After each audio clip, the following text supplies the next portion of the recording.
El sistema informativo de Canal 1 presenta CMI Primera Emisión. Despiden a Diana Medina, la niña que murió en el bombardeo de San Vicente del Caguán. Capturados los piratas que delinquían en centros de reeducación, extorsionaban a otros compañeros. Aterradora revelación de los piratas, degollaron a un joven de 17 años. Intoxicados 58 integrantes de Casa de Cultura de Barranquilla. Estudiantes de la Universidad del Atlántico definen si levantan o continúan paro académico.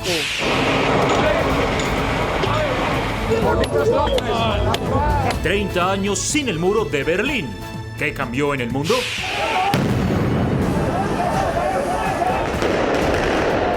Jornada de marchas en Bolivia. Presidente Evo Morales pide paz. Opositores aumentan presión.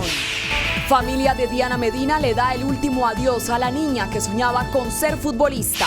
Crece misterio por una niña que supuestamente sobrevivió a bombardeo en San Vicente del Caguán. Balacera en Cali. Un joven de 15 años robó 2 millones de pesos y fue sorprendido por la policía. Cayo alias el Samurái, el rey del hurto en Cali, robaba 8 carros al mes. Capturada la banda Los del Norte, se dedicaban a robar viviendas en Bogotá. Debaten el uso de cannabis medicinal para animales. Se cumplen 30 años del Comando Jungla, entrenados por fuerzas especiales británicas. Por 5 meses aplazan audiencia de Santiago Uribe Vélez para definir si lo condenan o lo absuelven. Con cámaras de seguridad se logró la captura de fletero en Medellín. Tiene 2 condenas. Con Luisa Tobo. Buenos días, bienvenidos a CMI Primera Emisión. A esta hora se realiza en el sur de Bogotá el sepelio de Diana Medina, la niña de 17 años que murió en el bombardeo contra las disidencias de las FARC en San Vicente del Caguán. Medina, como lo ha relatado su padre, soñaba con ser futbolista. Natalia Dávila llegó hasta el lugar y está con los familiares de Diana. Natalia, buenos días. Buenos días, Luisa y televidentes. Mire, pues a esta hora se adelanta el sepelio de Diana Medina, la niña, una de las víctimas del bombardeo en zona rural de San Vicente del Caguán. Como ustedes observan en imágenes, han llegado varios familiares hasta este punto en el sur de Bogotá, puntualmente en la zona de Venecia. Lo que nos han dicho es que se adelantará hasta las 12 del mediodía y posterior a ello serán trasladados al cementerio de El Apogeo, también en el sur de Bogotá. Intentamos hablar con algunos de sus familiares, pero están un poco dolidos, reacios después de esta noticia y después de tener que despedir hoy a Diana. Nosotros hemos preparado un informe para conocer cómo era la vida de esta menor de edad de 16 años que coincidencialmente hoy, en el día de su sepelio, 8 de noviembre, cumplía 17 años. Veamos. Diana Medina era la tercera de 6 hermanos.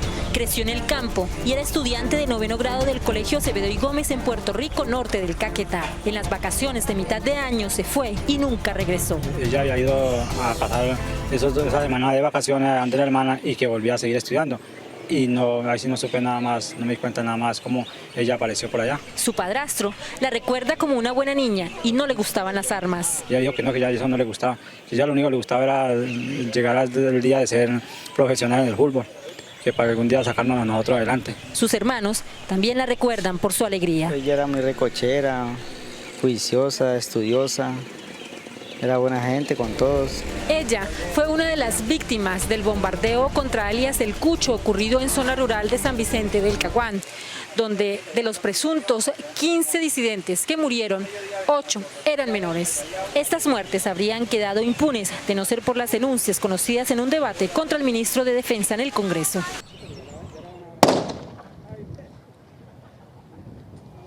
Mire, pues a este lugar en el sur de Bogotá han llegado los padres de Diana Medina, también su padrastro y una prima hermana que fue la persona que decidió hablar con nosotros al llegar a este punto. Lo que logramos hablar con ella es que esto se trataría de un montaje, así lo ha denominado ella. No saben, según sus familiares, cómo llegó hasta esta zona rural del país y consideran que esto es un atentado contra toda su familia. Ellos han dicho que por el momento están quedándose en el sur de Bogotá, en el sector de Bosa, pero que tienen un dolor completo, que le hacen un llamado al gobierno nacional para que responda por ella y por todas las otras víctimas de este bombardeo en zona rural de San Vicente del Caguán. Aquí, como ustedes observan en imágenes, continúa a esta hora el sepelio de esta menor de 16 años. Nosotros, por supuesto, estaremos muy atentos y más adelante regresamos.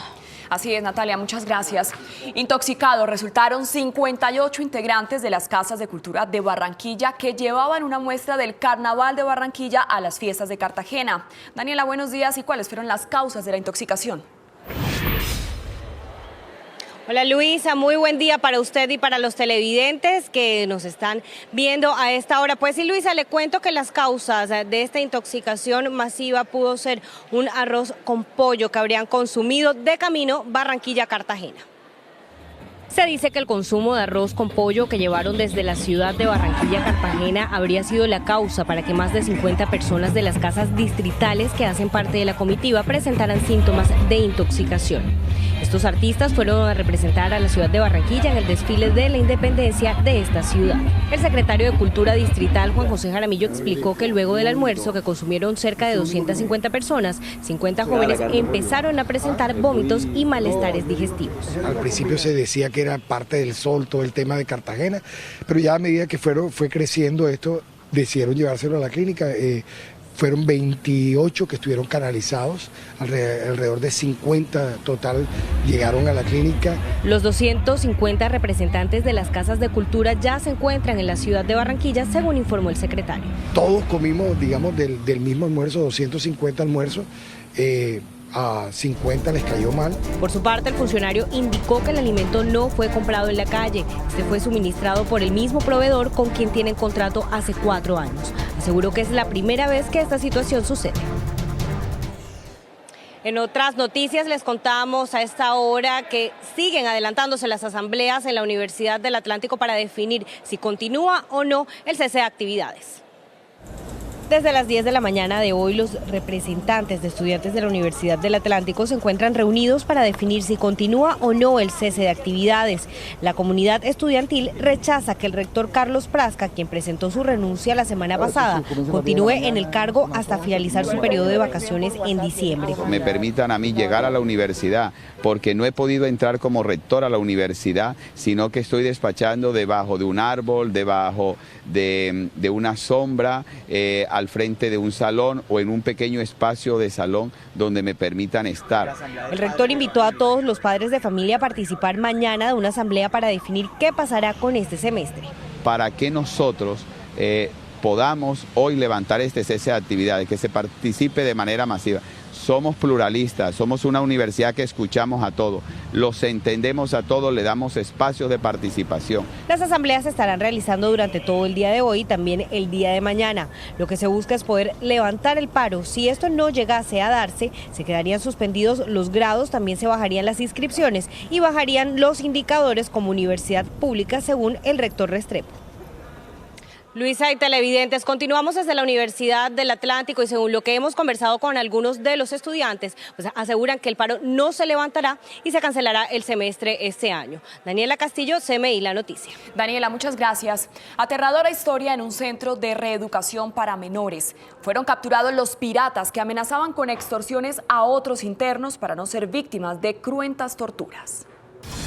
Los muros de este centro de reeducación para menores albergaron sin quererlo a los más peligrosos del eje cafetero. Llegaron allí después de cometer delitos como homicidios, extorsiones, secuestros y lesiones personales. En el año 2017 encontraron otro menor de edad de otra banda delincuencial, deciden retenerlo en contra de su voluntad, lo torturan, lo asesinan, lo desmembran a través de cuchillas y luego terminan jugando con la cabeza de esta víctima. Se apartaron de las clases para convertirse en el eje del mal y del terror.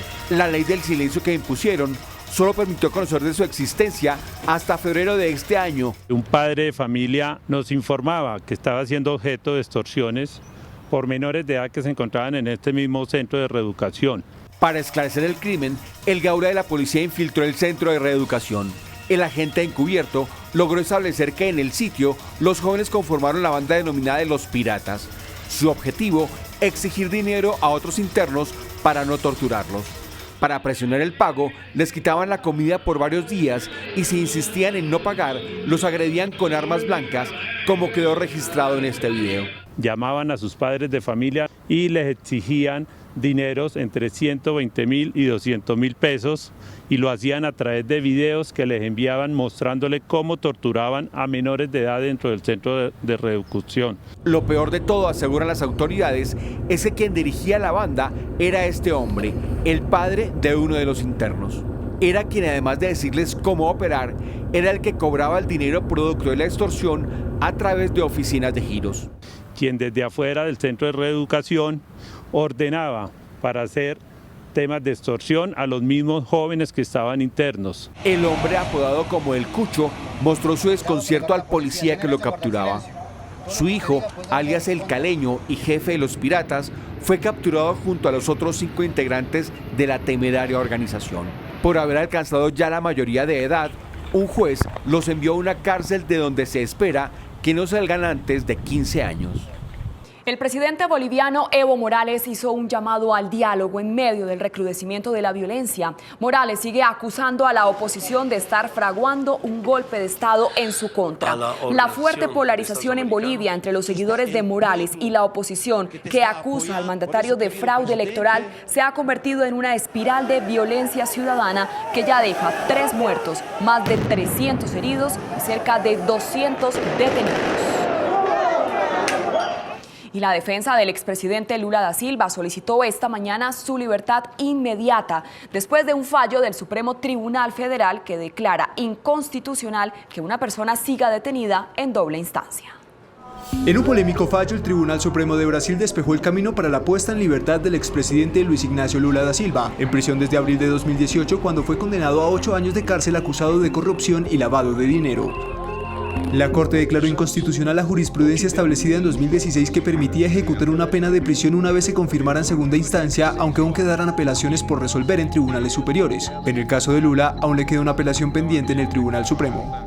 Y aunque la decisión fue aplaudida por la defensa del líder del Partido de los Trabajadores, que hoy mismo pedirá su liberación inmediata, los magistrados del Supremo subrayaron que la decisión, que tuvo 6 votos a favor y 5 en contra, no necesariamente conducirá a la liberación automática de Lula, dado que dependerá de los jueces de ejecución de cada caso aplicar el nuevo fallo después de que se escuchen los argumentos de las defensas y las acusaciones. Sin embargo, la medida sí sienta una nueva jurisprudencia para Lula y otros 5.000 detenidos, que podrían beneficiarse más pronto que tarde de este fallo que prácticamente deja al expresidente brasileño con un pie fuera de la cárcel. Se cumplen 30 años de la caída del muro de Berlín, un muro que representaba la división de la Alemania oriental y occidental, influenciadas por la Unión Soviética y el fascismo. Después de 3 décadas, Alemania es el motor económico de Europa, pero existen nuevas divisiones. Después de la victoria en la Segunda Guerra Mundial, Reino Unido, Francia, Estados Unidos y la Unión Soviética acordaron dividir a la derrotada Alemania en 4 zonas. Berlín, la capital, fue dividida también y controlada por cada uno de dichos países.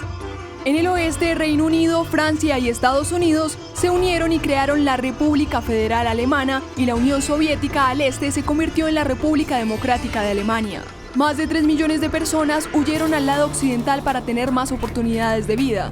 Para evitarlo, las autoridades comunistas el 13 de agosto de 1961 ordenaron la construcción de un muro que dividiera Berlín. Centenares de personas murieron intentando cruzar, otras miles fueron detenidas.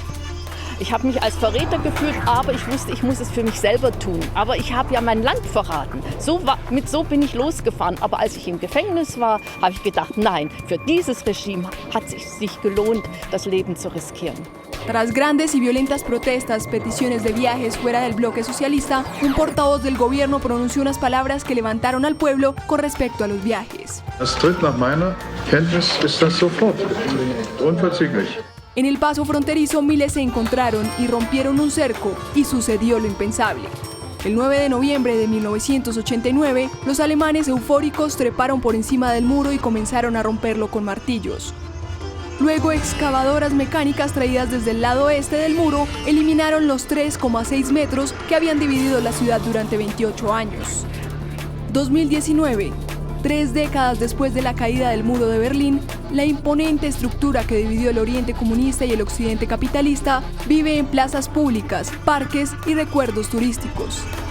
30 años después, el símbolo físico de la división aún vive, pero como pequeñas piezas de cemento convertidas en souvenirs para recordar esa época oscura. Continuamos en CMI, primera emisión, y regresamos a Venecia, en el sur de Bogotá, donde a esta hora se realiza el sepelio de la niña de 17 años, Diana Medina, que murió en el bombardeo contra las disidencias de las FARC en San Vicente del Caguán. Natalia, buenas tardes, y cómo se desarrolla esta conmovedora despedida. Luisa y televidentes, buenas tardes. Mire, pues acaba de iniciar la misa de despedida de la menor de edad Diana Medina, que fue víctima de bombardeo en zona rural de San Vicente del Caguán. Al llegar hasta este punto pudimos hablar con su prima hermana, quien nos manifestó el gran dolor que toda su familia siente hoy en su despedida. Coincidencialmente hoy, 8 de noviembre, el día en que esta menor de edad cumplía 17 años. Veamos. Injusto lo que el gobierno hace con uno, muy injusto, porque ellos no son capaces de darle la cara a uno.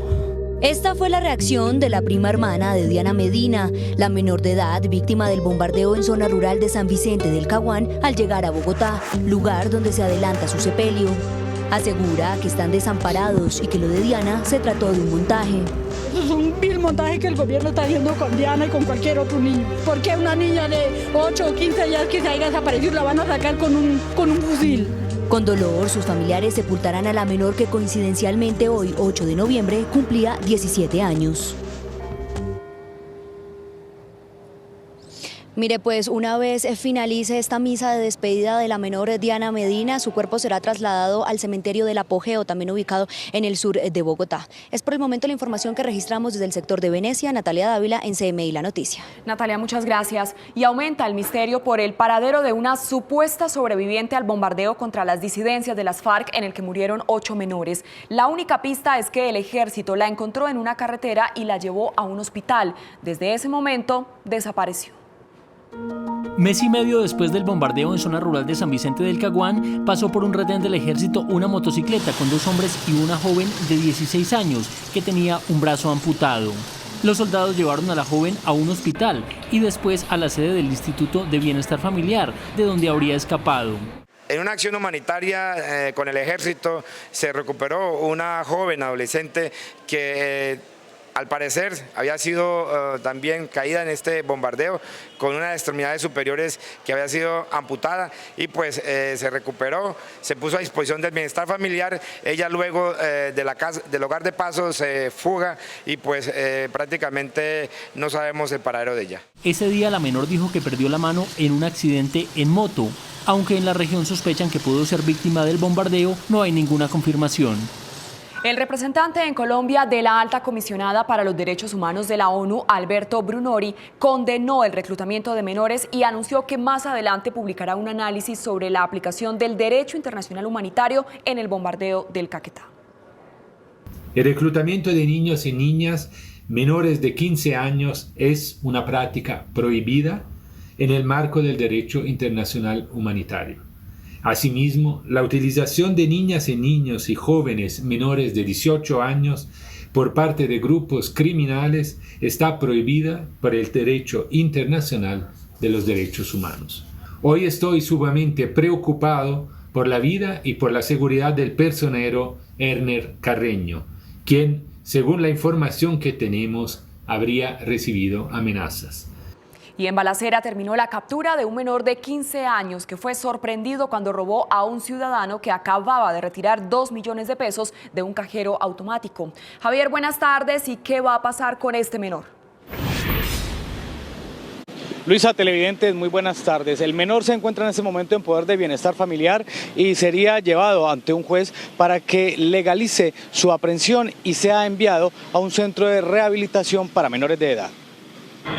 Este es el revólver que portaba el joven de 15 años, quien acababa de robar 2 millones de pesos a un ciudadano que había retirado el dinero en una entidad bancaria en el centro de Cali. En el momento en que esta persona le estaba hurtando y amenazando con un arma de fuego a este ciudadano, ingresan nuestras patrullas del Modelo Nacional de Vigilancia por Cuadrantes. El menor intentó dispararle a los uniformados y terminó herido en una mano. El menor de edad fue aprehendido, es conducido a la comisaría de familia, presentado ante las autoridades para su proceso de restablecimiento de derechos. El fletero adolescente fue trasladado a la estación de policía El Lido. Será enviado a un centro de rehabilitación juvenil.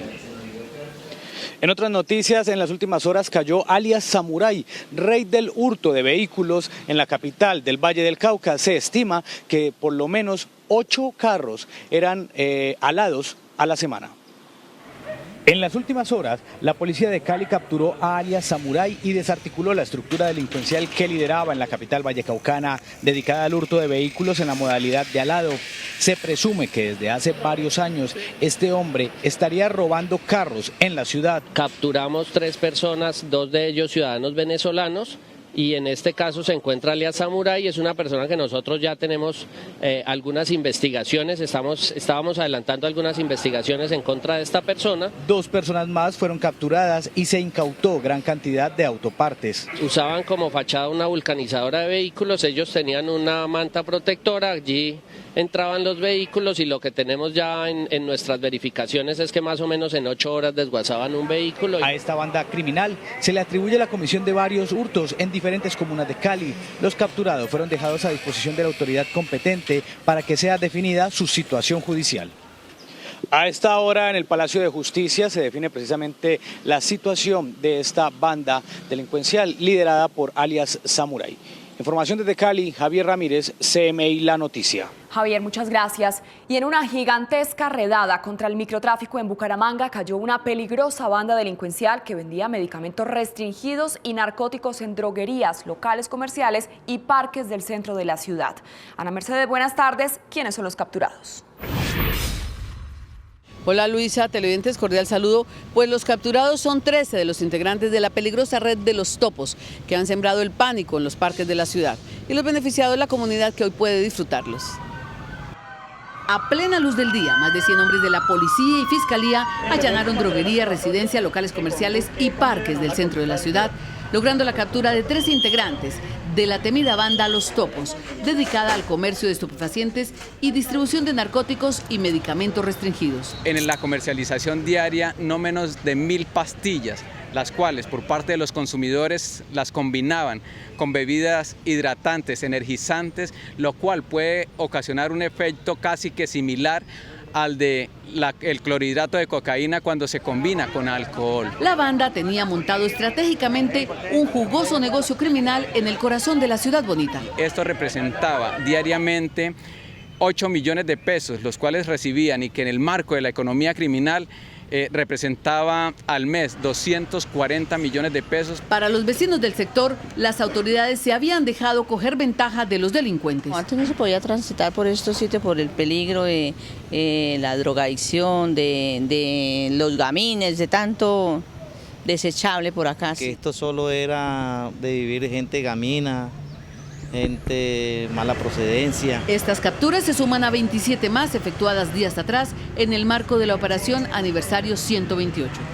Todos serán judicializados por microtráfico agravado, porte ilegal de armas y concierto para delinquir. Adicionalmente se impusieron 500 comparendos a ciudadanos. La comunidad clama que estos operativos se realicen cada 20 días en estos lugares para que la delincuencia no se los vuelva a tomar. Es todo por el momento en Bucaramanga. Ana Mercedes Ariza, CMI La Noticia. Feliz tarde. Ana Mercedes, muchas gracias. Es momento de hacer una pequeña pausa y al regresar a CMI Primera Emisión, espere. Capturados 5 integrantes de la denominada banda Los del Norte, dedicados al hurto de viviendas en Bogotá. Ya regresamos. Continuamos en CMI Primera Emisión. Capturados 5 integrantes de la denominada banda Los del Norte, dedicados al hurto de viviendas en Bogotá. Los hombres se hacían pasar como visitantes para ingresar sin dejar sospecha. Después de ganarse la confianza de los guardas de seguridad de conjuntos residenciales, haciéndose pasar como visitantes, estos 5 sujetos se dedicaban a ingresar a viviendas en el norte de Bogotá y hurtar los objetos de valor.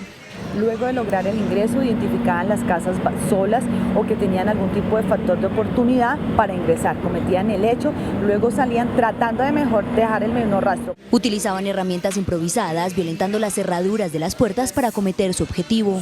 Hemos insistido a través de nuestra red de apoyo a la vigilancia privada que para ellos es importante tener el número del contacto del CAI y del cuadrante. ¿Por qué? Porque nosotros no podemos darle, y ellos tienen una serie de condiciones y medidas de seguridad que deben tener tener antes de permitir el ingreso de cualquier persona a un conjunto residencial. La estructura delincuencial habría participado en hurtos que superan los 500 millones de pesos. Los 5 integrantes fueron capturados y dejados a disposición de la autoridad competente. Aumentan controles en vías de la capital por las celebraciones de fin de año. 3 de cada 10 personas que sufren accidentes de tránsito son causados por manejar bajo los efectos del alcohol. Se acercan las fiestas decembrinas y en la capital del país aumentan los controles por parte de la Policía de Tránsito y Transporte a conductores que consuman cualquier tipo de bebida alcohólica. En el año 2016 arrancamos con 662 controles de embriaguez.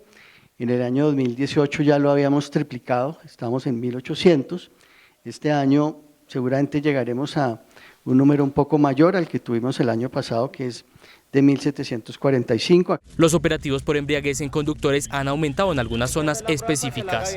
La autopista norte, la avenida Boyacá, la calle 80, la NQS, 68, avenida Ciudad de Cali, avenida de las Américas, la avenida El Dorado, calle 140 y vía El Llano. Los conductores que son sorprendidos bajo los efectos del alcohol se someten a altas multas económicas. Las multas van desde 2.500.000, 2.400.000, digamos, casi 2.500.000, hasta 39 millones de pesos. Esa multa implica también la inmovilización del vehículo y la suspensión de la licencia. Entre el año 2018 y 2019 han sido suspendidas 2.500 licencias de tránsito por esta conducta. Y la Fiscalía reveló nuevas pruebas contra el magistrado del Tribunal de Cundinamarca, Carlos Vargas, señalado de emitir fallos a cambio de dinero. El ente acusador dio a conocer una interceptación telefónica en la que se menciona que en el Consejo de Estado también estarían pidiendo dinero. Siguen las revelaciones por el escándalo por un fallo que le ordenó a la Alcaldía de Bogotá pagar más de 64.000 millones de pesos como parte de un pleito por la adquisición de un megapredio ubicado en el humedal Jaboque. Decisión que, según dice la Fiscalía, fue tomada por el magistrado Carlos Vargas a cambio de dinero. El ente acusador reveló una interceptación telefónica en la que se menciona que en el Consejo de Estado estarían pidiendo más de 3.000 millones de pesos para que se ratificara la decisión del magistrado Vargas. Ya descubrí por qué razón no sale el fallo.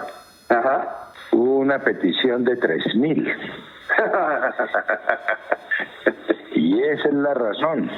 No, pero tiene que saberla. Mañana miércoles, por favor, usted me le puede decir. Sí. Esa es la razón por la cual no nos sale. Sí, correcto. Listo. Recomendadísimo. Usted me llama y me cuenta cómo le va. Vale. Bueno, pues. La Fiscalía pidió que el magistrado sea enviado a la cárcel. Ha significado unas condenas multimillonarias contra entes públicos, es decir, con una clara afectación del patrimonio público, del patrimonio de todos. ¿Para qué?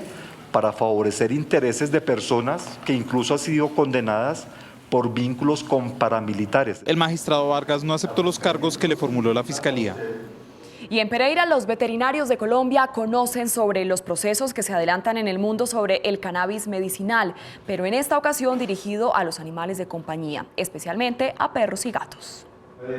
En Pereira se realiza el primer Congreso Internacional de Cannabis Medicinal en Veterinaria, la cual ya se usa en algunas regiones del país, especialmente para animales de compañía o mascotas que sufren de problemas de epilepsia o dolor en articulaciones, en tratamientos que en Colombia han dado buenos resultados. No es una ciencia exacta, siempre habrá un paciente que tenga más complicaciones para que el tratamiento tenga un buen resultado y obviamente habrán pacientes en los que no tengamos un buen efecto. Se pueden tratar con cannabinoides todas las mascotas, por supuesto, pero también el estudio de los cannabinoides en animales permite generar, en modelos animales, permite generar conocimiento también de cómo se puede aplicar esta medicina a humanos, es decir, que el conocimiento es bidireccional.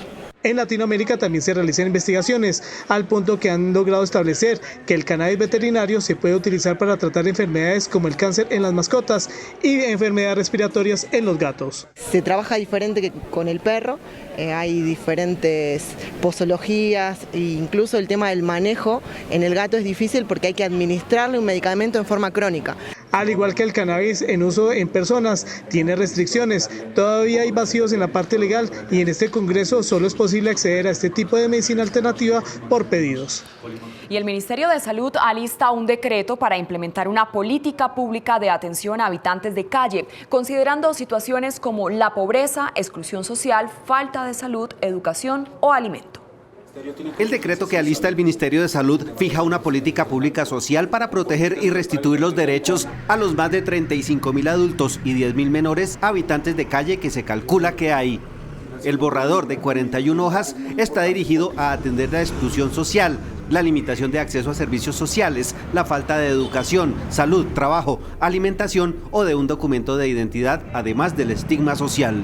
Salud, trabajo, obviamente generación de ingresos y todos los demás derechos sobre los cuales la política pública social debería actuar sobre la población habitante de calle.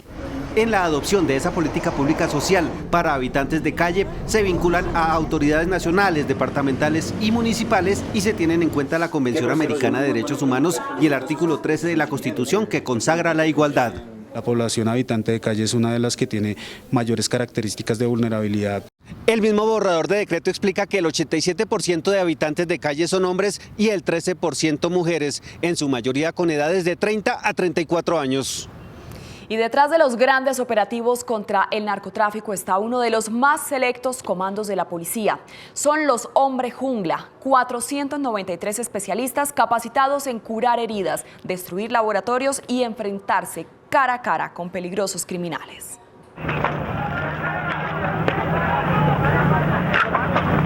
Colombia 1989. El país se enfrenta a uno de los capítulos de terror más cruentos de su historia. Mientras los bloques de búsqueda, asesorados por la CIA y la DEA, intentan capturar a Pablo Escobar y a los grandes capos de los cárteles del narcotráfico, en las selvas de Caquetá, Guaviare, Meta y Magdalena Medio, 35 hombres de la Policía Nacional, asesorados y preparados por las fuerzas británicas, ubicaban y destruían los laboratorios de cocaína que alimentaban el terror en las ciudades. Eran los comandos Jungla que hoy, 30 años después, llegan a ser 493 en todo el país. Son de los comandos más preparados de la policía, son expertos en supervivencia, se alimentan con lo mínimo, están capacitados para desarrollar misiones en las más difíciles condiciones climáticas. Son técnicos de enfermería, en detección de drogas y explosivos y operaciones de rescate.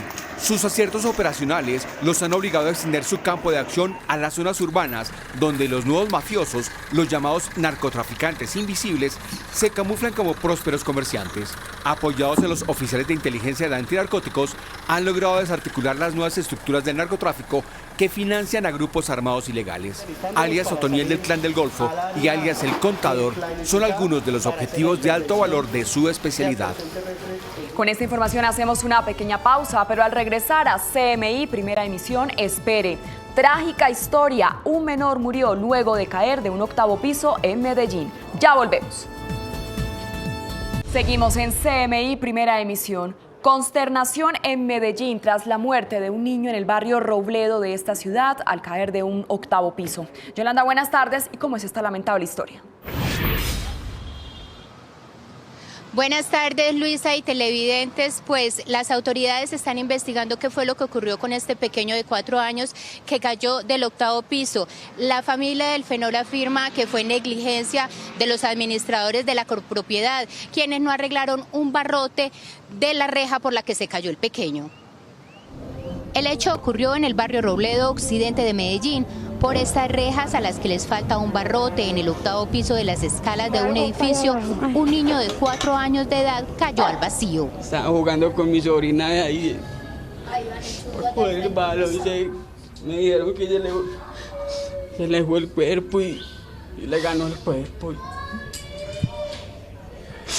Y entonces salí corriendo yo porque la gente gritaba, salí corriendo yo de aquí para abajo, no sé cómo bajé. Fue trasladado a un centro asistencial, pero desafortunadamente falleció. Este accidente pasó lastimosamente por la negligencia de la administración.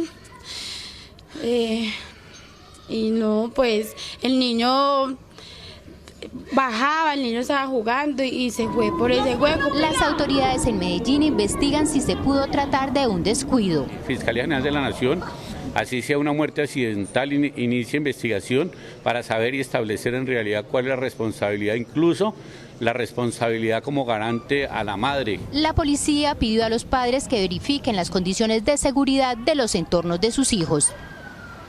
Precisamente la policía capturó a un fletero que tiene 2 sentencias condenatorias. Lo reconocieron gracias a las cámaras de seguridad que operan en la ciudad.